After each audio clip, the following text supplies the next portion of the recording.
Today, it's my privilege to have a conversation with Mr. Thomas Kuruvilla. An amazing profile if you have ever seen one. 17 plus years of industry experience in the field of product management, high-tech product management. He's worked for some amazing marquee companies. He started with SAP, he's moved on to Deloitte.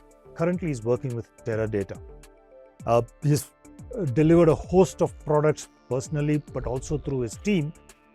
And one of the primary reasons that I'm having this conversation with him, while in addition to being functionally so competent, is the fact that he has grown some amazing teams within these organizations.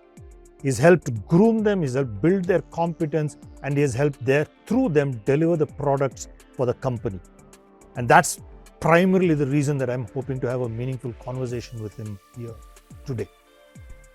Thomas, welcome to this conversation. Thank you so much for making the time out to be here with us today. It's a pleasure and a privilege to be speaking to you on this. But before I actually talk about the topic here, I've gone through your profile, and you made a very interesting statement that I just wanted to grasp. You said you feel that you're empowering yourself and your team by asking this question, why and why not? What's the story behind that? So I started my career way back about 18 years ago, where I started my journey as an engineer. So over there, our job was to deliver code. And then one fine day, my manager asked, Thomas, for you to make a difference in this role, one of the things is, why are you doing it? What's the purpose of that code that you're writing, right? What's the big picture that you're... And then it got me started. I used to just do, I'm supposed to do this module, I'm supposed to do this and execute and deliver and go home. Yeah. But when he asked me that fundamental question, the why, what's the purpose of your code? It started a different thought process in my mind. And then after that, the question came, why not? So because that's the way you try to bring around a change in what you're doing. So why? How am I making an impact? And then why not if I do something different? Right? So those started and that's where I started my journey in product management. Because product management is a thought leader. It's trying to figure out white spaces where you can go and find new opportunities. And that's the fundamental thing that I started off with. Fantastic. Can I use this with some of my team members? Absolutely. Please. Absolutely. Go ahead and use that. It's a very, very deep and thoughtful insight. Thank you. Yes. Thank you so much for that. We're now going to move into the actual topic, and today's discussion is around artificial intelligence and various facets of AI. We'll talk about how this is going to move forward and how you can get into this field if you're not there yet. And if you're already there, what can you do to get better at it? Yeah. So my first question, Thomas, is this. Are we overhyping all this stuff around AI? Right? Is it just not another tool like a calculator, my slide rules, etc.? Is it just not another tool? It's a fundamental question that we are all answering today, right? But I need to dissect AI to a little bit of a detail. AI is not new. We have been doing this for decades together. But you're saying we've been doing AI for decades? The artificial intelligence or machine learning was there for earlier, but it was not as pervasive as it is today. Because there are other things that have led to this widespread adoption and hype that we see today. And if you ask me, is it a hype? All new fundamental technologies go through a hype circle. So we are in that. But AI, if you look at it in earlier industries, I would see it in banks for fraud. Fraud used to happen earlier. Fraud continues to happen. So the AI ML were a department in those organizations with data scientists who did PhDs, had depth of knowledge, right? And it needed a lot of infrastructure, which was costly. With the advent of cloud and with data being so easily available, with mobile technologies, data is coming from all sides to you. It has made the infrastructure costs cheaper. The adoption and availability of high-scale infrastructure, computational power, the cost of storage has reduced the barriers of entry to a lot of companies. And individuals, I could not think about doing an ML and doing it on scale. I would do, and then I would have to do it in office in my lab. Yeah. I can spin out instances on Amazon or on Google and just do that instantly, right? So the skill sets are also being pervasively available across. So infrastructure costs, the reduction of storage, the availability of variety of data, skill sets also developing has all led to this inflection point where AI is now everywhere, right? Does it still require the same kind of interaction as, for example, if I'm using an Excel sheet or I'm using just a plain calculator, I have to do most of the work. Correct. Is that still true when it comes to this domain? So there is a lot of automation that's going on, right? So what I have seen in my roles and what I've seen in certain teams is AI helps you to get off the ground floor really fast. I don't need to do some rudimentary tasks, right? Earlier, I probably had to write the macros on my own. I need to write the SQL statements on my own. I needed to understand the schemas. So the time for me to go from 0 to 1 was really long. But now with AI and now with Gen AI coming, with ChatGPT and all those things, you put in a prompt in there, here's my problem statement, and you are already at 1. Now you need to go it from 1 to above, right? So you are starting off at a higher level. So your efficiency, your productivity increases. So Excel is still important, but you are starting fast. So this reminds me, right? So when I started my life in the IT industry, we had to write everything, including printer drivers. Correct. Now we just take those things for granted. Yes. Right? So what you're saying is, hey, base has been established. Yes. We are building on top of yes. that. Okay, that's right. Very, very insightful. Thank you for that. The next question, and I'm pretty sure on top of mind for all our listeners today, is, will my job go? What roles could potentially be eliminated by this level of automation? Again, this answer has various degrees, right? If I tell you that X job, Y job goes away, it's a very scary conversation. But I would say jobs have evolved eventually over a period of time. When the phone came in, right? It transformed a lot of use cases.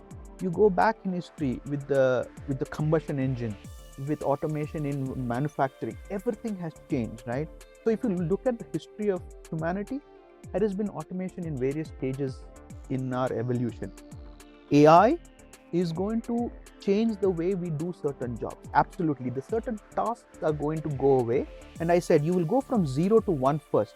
All the tasks that you were doing from 0 to 1 probably are automated. Okay. So I would say, introspect into your role, because every role has an outcome it has to deliver, right? And how much of those tasks are repetitive, are dangerous? Like, for example, if I was in an oil field, it's a dangerous environment.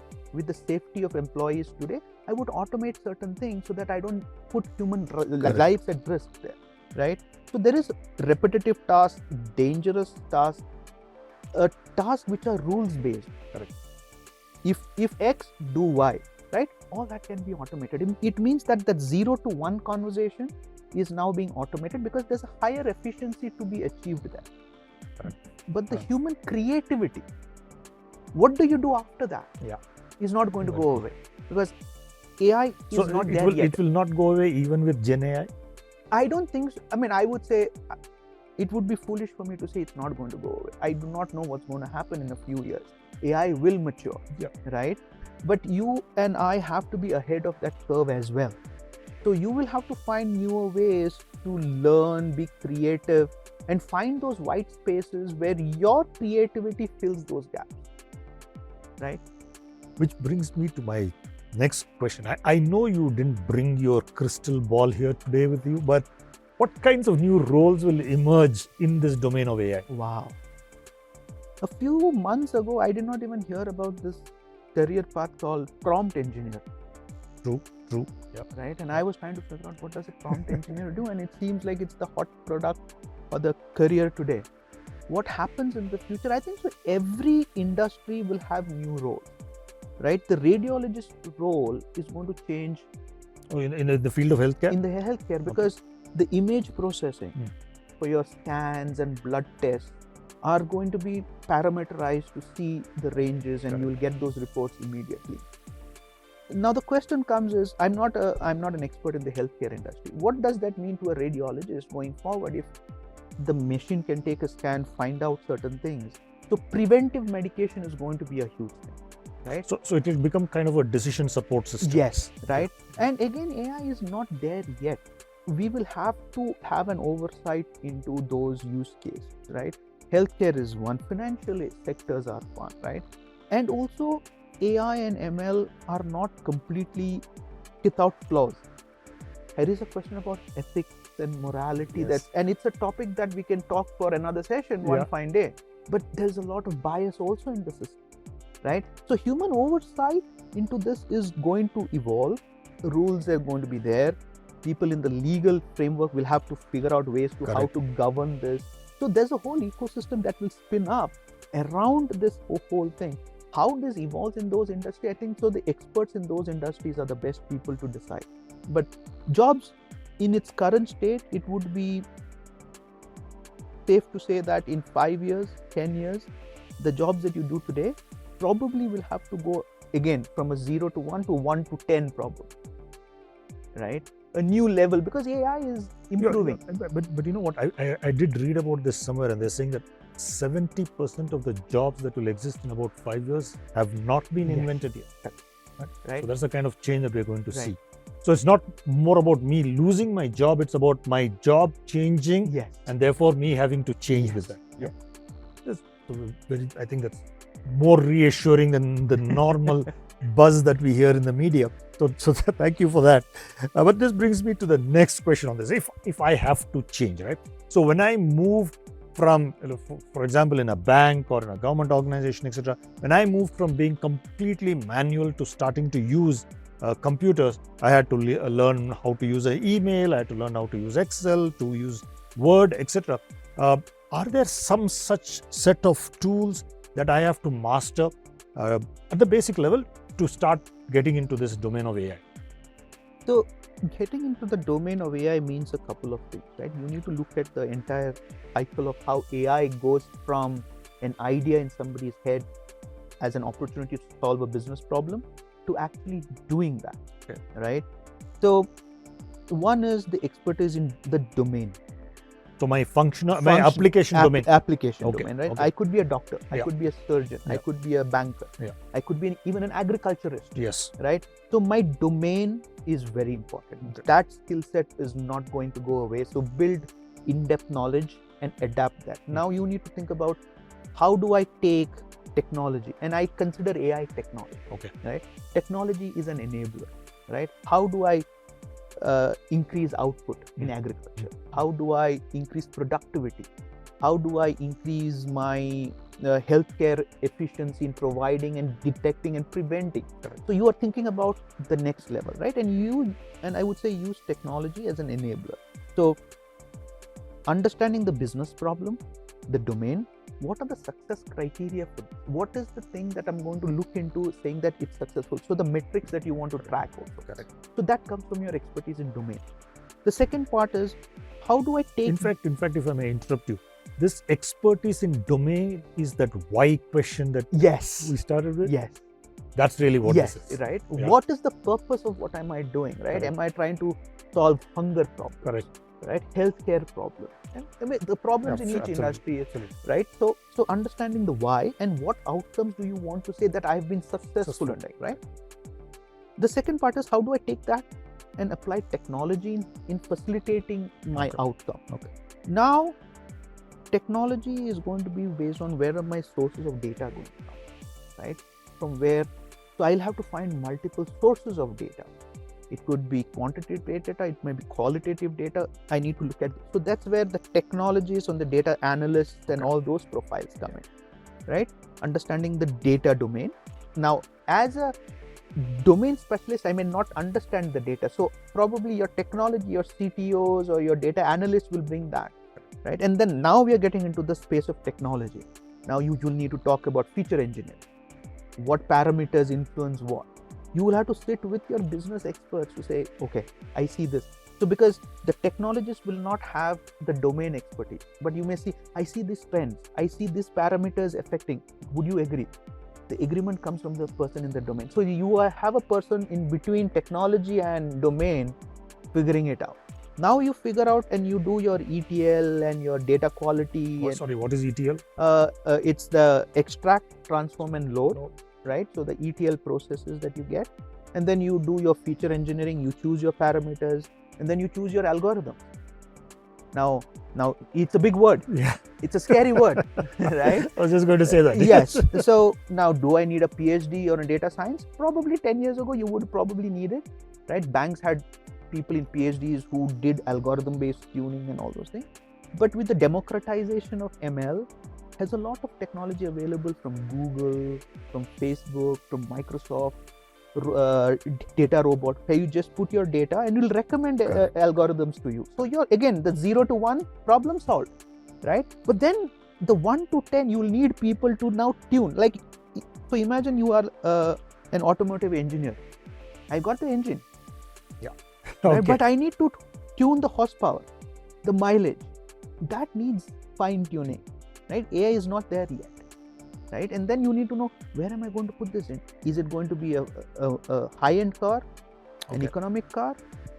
So those expertise are still manual today, or is still high touch, I would say. Yeah, right? fair enough.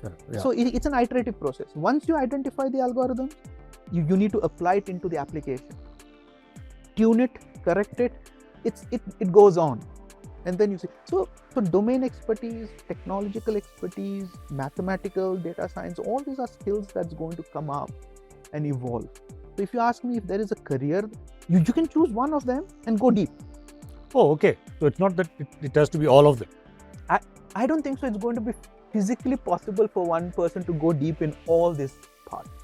I was going to ask you that which of these is the most important, right? So now, okay, you can help so me. I would say the entire journey is important. Okay. If you say I don't need domain expertise, that's not going to be true. Specifically in data analytics, the quality of data is very important. If you put in junk, you will get junk. So you need to understand how to extract value out of it. Then the right ML, the algorithms that you use. So everybody has their own niche. It's the coming together that's important, that's right. So you can choose and specialize. And one thing I also tell people on my team is, I don't expect you to know everything. And understanding is important. So appreciation of everything is important. You need to know how they all connect together. But then depth in one or two is really important. Fair enough. I think that answered me, because I was just wondering, I mean, as a human being, I can't get into depth of so many disciplines and be an expert on it. It'll be a challenge. So appreciation, but then you choose what you like doing and get into the details. Yes. Let me try and break this down across different stages of my career, different roles, so to say. Assume that I'm a fresher out of college. So I just finished, say, an undergrad. It could be an undergrad in statistics. It could be an engineering undergrad, computer science undergrad, doesn't matter, but an undergrad. Do I have to go through some more qualifications to get into this career? Is it additional degrees, diplomas, certifications? What would help me get into the career in the AI domain? So a formal education is absolutely important, right? You can be an undergrad in engineering, life sciences, healthcare, anything. So when I started my career, the first question that was asked me, what are your experience as a fresher? I just got out of college. How do you expect me to get experience unless you give me an internship or something, right? It's a catch-22. But in today's generation, it's a lot easier for you to get experience just out of college. There's a lot of open source communities up there, like GitHub. There are AI competitions happening, right, in open source.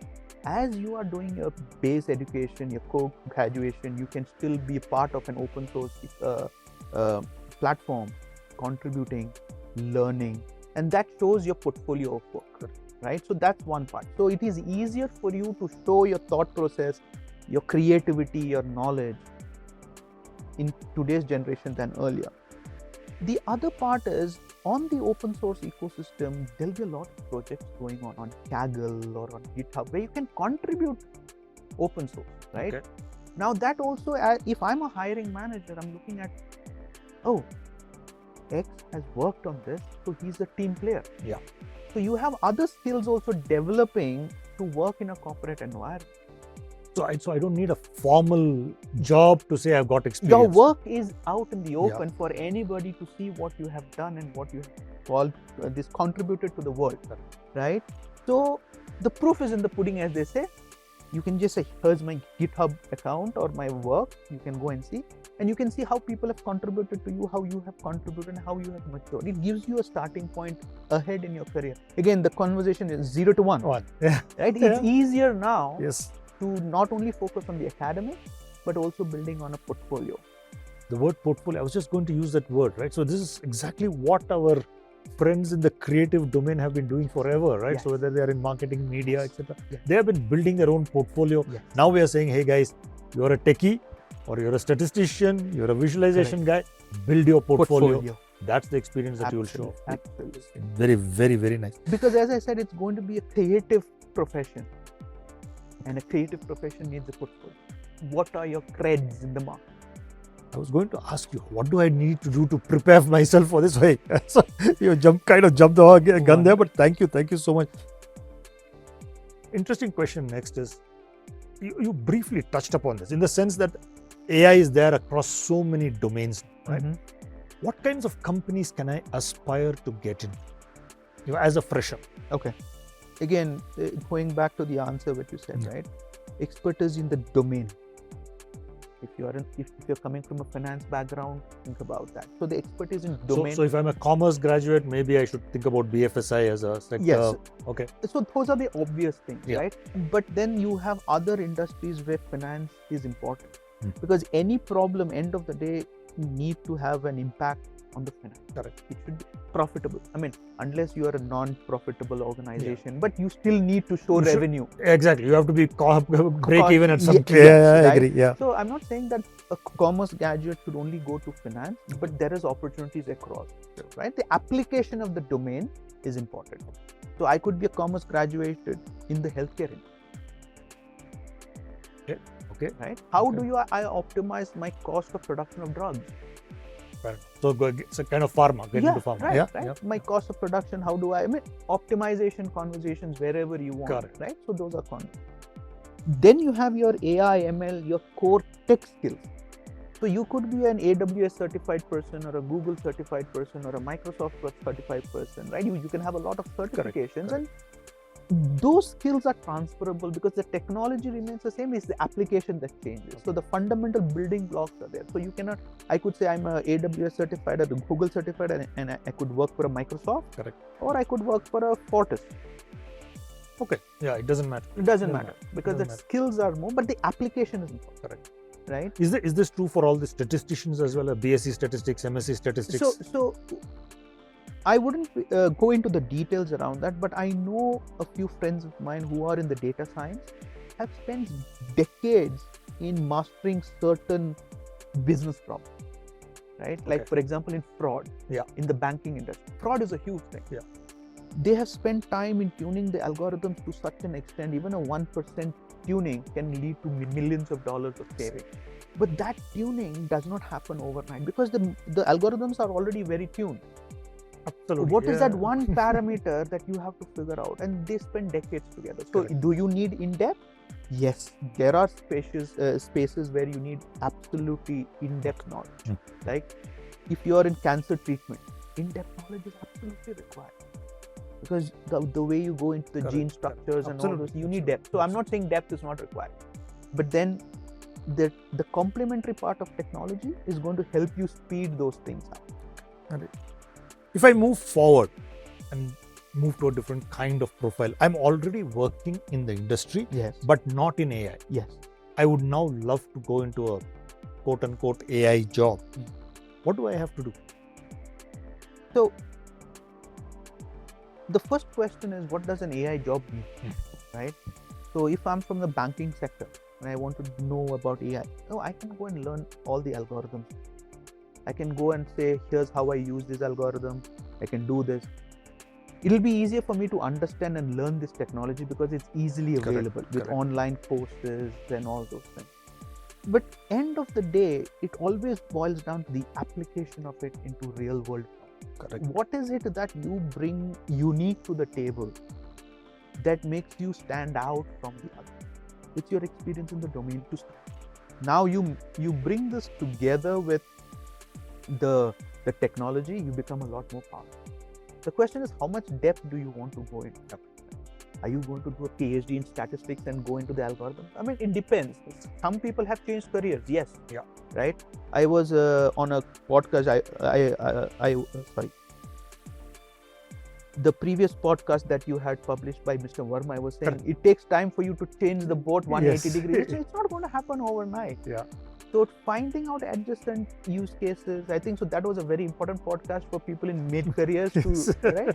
So I said, yeah, it makes sense, right? So I would say choose what you want to learn, because it's scary out there. I'll be honest. Yeah. The amount of technology that is out there and people talking about new technologies, sometimes you feel that, oh, I don't know all this. Exactly. It creates a sense of insecurity and a bit of pride in people saying, oh, I need to learn this. The moment I learn that, in 5 months there's a new technology coming along. It's a never-ending story. So you need to choose what you want to do. Go into the depth of what you already know and build on top of it. You use technology to complement. Understand how these building blocks come together. Correct. And then applying it to your work is very important. So is this similar to the portfolio building for a fresher? So I'm doing, so for example, I'm working in a bank as a banker, quote unquote banker, but I would like to get into the CTO organization of my bank. And maybe I start experimenting, like you said, get used to GitHub or start learning to use those tools and show a few use cases. I understand banking any which way. Yeah. So can I then kind of gently migrate into that domain? I believe learning new technologies is a personal choice. Some people catch it fast, some people take time. So if you have an aptitude to learn that, please go ahead. Okay. Right? But don't give up on your domain knowledge. Yeah. Because that's your anchoring point and that's the value of your 10, 15, 20 years of experience. Absolutely. Right? So I would say use the technology to complement your domain. So if you have a problem in your mind that you think you need to solve for your organization, you can partner with your organization of the CTO office or somebody. It's like either you can get resources from them to do a proof of concept, learn the technology, sit with them, brainstorm and do that, right? If you think that you can do a better job, go ahead, train yourself, do it, right? It's all a personal choice. So I would say, again, figure out your calling in that, the why not part of it, which I talked about earlier, right? Why not? Yeah. If you have the aptitude and you have the appetite to do it, you can do it, right? But then choose, because technology keeps changing, and don't run after every new technology that comes up, because that's not going to help you. Sir, with just this one paragraph, you've given me a lot more courage than I had in the past. So you need a lot of courage. I can imagine, Because it is intimidating, because the amount of technology and the blogs that come out that your job is going to be going away. We are far away from it, but it creates a lot of anxiety, but it also gives you an opportunity to learn. Step out of your comfort zone and learn something. Absolutely. If I now move to a more senior technical professional, right? So somebody is already 15, 17 years in the industry, in a software world, you would have been a software developer, designer, architect, product architect, solution architect, test architect, etc. You see many roles in that domain. Mm-hmm. How are there equivalents when it comes to AI as a career? Actually, this is a very important question for me also, because I'm probably in that same boat, right? So I'm asking my question, the same question. How do I stay relevant? Right? So again, I think so the few fundamental building blocks is be creative, be constantly learning. It goes without saying at any level. You have to be continuously learning. And one of my earlier professors told me, Thomas, for you to stay in front, you need to keep moving. So you cannot stay constant in the technology. The second part is, the higher you go, it's not about what you do. It's what you get your people to do it, right? Now, as a product manager, most of the people I know are individual contributors to start with. But product management is one of the most people-centric groups in the organization, is because you lead by influence. Correct. because you're telling them, here's a vision that I'm driving towards.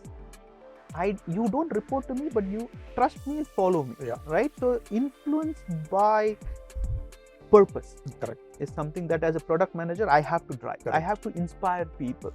And whether you are in technology or not, the higher you go, you may go from an individual contributor to a people manager. It's you getting a collective productivity out of your group is what you will need to look at. I can appreciate this from a people manager perspective, but when I become an architect, Yes. people look up to me for more than just inspiration. I mean, they quote unquote want direction. Hey, tell me where I'm going, right or wrong. Right. So how does that happen? How does an architect get into this kind of a role? And are they there? So again, an architect, okay. So again, going back to seniority in the architect, right? So you have various paths to an architect, like the path to the CTO, Correct. right? Right. The office of the CTO. So it's the CXO office, right? Any CXO office has a financial responsibility as well. Yeah, of course. I cannot do prototypes and technology innovation without, if there is no impact. You don't have infinite budget. That's right? true. So you will have to answer to the CFO or Correct. the CEO, right? Why are you doing this? So understanding that is important. And the technology is absolutely important. The application of technology is important, right? What are the new technology use cases, the adjacent, Correct. all those things. So I think so the higher you go, domain expertise, technology expertise, and the financial responsibilities or the fiduciary responsibilities become more important, right? So as a technologist, you still have to be anchored in the technology. What are the new services coming out? What are the new platforms, frameworks? You need to understand that. How do you bring all this together, right? An architect, a developer, lower in the career will be focused. As I said, I started my career as I was told to do this, I did this. Yeah. My manager asked me, why are you doing it? Right? We go back to our earlier conversation, the why part of it. Answering that why, it becomes a lot more harder as you go higher, right? And defining that purpose, I think, is more important. So it's not just any more technology or just domain, it's also the commercial savviness that you need to bring. Yeah. That's very insightful. Thank you for this. You also spoke about these managers and touched upon it very briefly, right? Now, whether I'm a project manager or a product manager, a people manager, do I also need to stay on top of all this AI stuff? I'm managing people. So am I expected to know, and if so, to what level? So I will come to the people manager first, and then I'll talk about the project manager, right? The aspect of people, the high touch with people is not going anywhere, right? You need to keep your team, your stakeholders all relevant and keep them up to date, right? Because we are in a highly competitive market today. You have to be competitive in terms of skills. You have to keep competitive in terms of aspirations of people, because there are a lot of opportunities out there. So as a people manager, I need to keep challenging my team and also enabling them to be competitive in the market, right? So they should not be thinking I'm working on old technology. I need to be looking at keeping them in, because there's a lot of opportunity out there. People will leave. So you have to keep that excitement. And as a people manager, that's what I would say my number one goal would be, right? At the same time, I need to train myself also to anticipate what's coming, right? Because end of the day, it's a give and take. Unless I know what's happening, I cannot. How is my business evolving? What are the skill sets I need to train and upskill my team for the future? Important, right? Keeping them motivated, challenged, absolutely. So I don't think so. The people manager skills, I think so, is going to become. I think it's going to become a lot more important. And AI ML is going to help you do that a lot better, because in the application, the HR space also is there, right? Your hiring practices are going to change.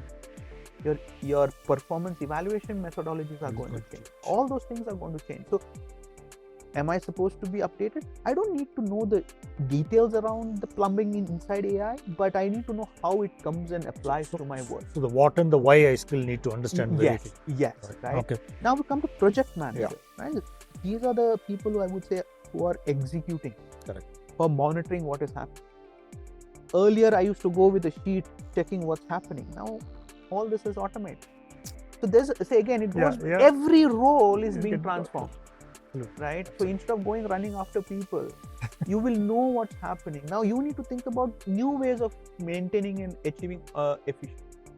So in that sense, I need to understand the power that AI can bring to my job. Correct. Right. And hopefully then able to leverage that power. Absolutely. Right. So there is a transformational nature in there. So again, I may sound repetitive. That 0 to 1 conversation is there at every level. Every level, every role. Every role. My last question. Okay. Last question is this. How much of doing all this, right, preparing myself for it, getting into the roles, and updating myself, etc., how much of it is my responsibility? How much of it can I leave to my organization, to my HR, to my L&D, etc.? It's a powerful question, right? And I say this even to my team on a day-to-day basis. Transformation is usually internal. It starts from within, whether it's the organization or an individual, right? So what I have seen in companies is that the board will have a mandate around transforming the org. And then you have the CEO having a top-down. So all that will continue to happen. As you go down the organization, if you're in the front line of sales, if you're in the front line of finance, or you're a developer, you will see what's happening on ground and how technology is changing your work. Correct. So it is up to you to also bring that information up to your organization, to your business leader, saying that I see this as a potential area to change the way we work. Right? So you can definitely make a case to your managers, to your business. So it's a bottom-up approach as well. Now, if I'm a functional leader as well, now I'm somewhere in between the top and the bottom, I could see changes happening. And I could also ask for my team to start doing a proof of concept, or I can go to my leadership. So this transformation at any level is important. If I only wait for the organization to tell me, I'll be very pessimistic to tell you this, is that your job will get redundant, and the initial questions are which roles are going to be non-existent. My role will be, because I have not kept up to speed. Yes. Right. So there is no easy answer for this. Everybody is equally responsible. As an organization, to be competitive in the market, it's the responsibility of the CEO and the board. As a business leader, it is mine. As an employee also, to be relevant, to be competitive, because there's a lot of skills out there. So you need to, I would say, be investing on your learning, on understanding where the technology is going, building your skills in the domain, in AI, ML, or application. So there's tremendous opportunity. It goes back to the question, is this a hype? The opportunities are tremendous. Some of them will stick, some of them won't. We have no idea what's going to stick. But being part of that journey, I think so is important.